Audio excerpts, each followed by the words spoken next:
క్రీస్తులో ఉన్నటువంటి మన సహోదరులు సహోదరులు చాలామంది వారేదో తప్పు చేశారని, వారేదో మంచి చేయలేకపోయారని, దేవుడు వారి మీద కోపడుతున్నారని, అది మాత్రమే కాదు, వారికి కలిగినటువంటి అనారోగ్యము, వారు కలిగినటువంటి సమస్యలు, యాక్సిడెంట్స్ అన్నీ దేవుడు వారికి ఏదో పాఠం నేర్పించాలని, లేకపోతే వారు చేసిన పాపానికి శిక్షగా ఆయన వేశాడని ఒక తప్పుడు ఉద్దేశాన్ని వాళ్ళు కలిగి ఉంటారు. అది అబద్ధము, అది అపవాది వదిలినటువంటి అసత్యము.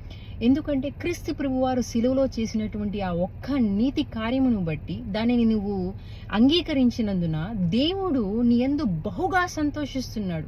ఆయన నీ మీద కోపముగా లేడు. నువ్వు ఒక పొరపాటు చేసినా కూడా ఆయన నీ మీద కోపముగా లేడు. ఆయన ఎల్లప్పుడూ నీ యందు సంతోషిస్తూనే ఉన్నాడు. అది క్రీస్తు ప్రభువారి యొక్క శిలువ కార్యం యొక్క శక్తి. నిన్ను అంధకార సంబంధమైన రాజ్యములో నుంచి ఆయన ఆశ్చర్యకరమైన వెలుగు కలిగినటువంటి రాజ్యములోనికి నిన్ను పిలిచినటువంటి, నిన్ను విమోచించినటువంటి క్రీస్తు రక్తము యొక్క శక్తి. మీరు క్రీస్తును చూస్తే దేవుణ్ణి చూసినట్టే.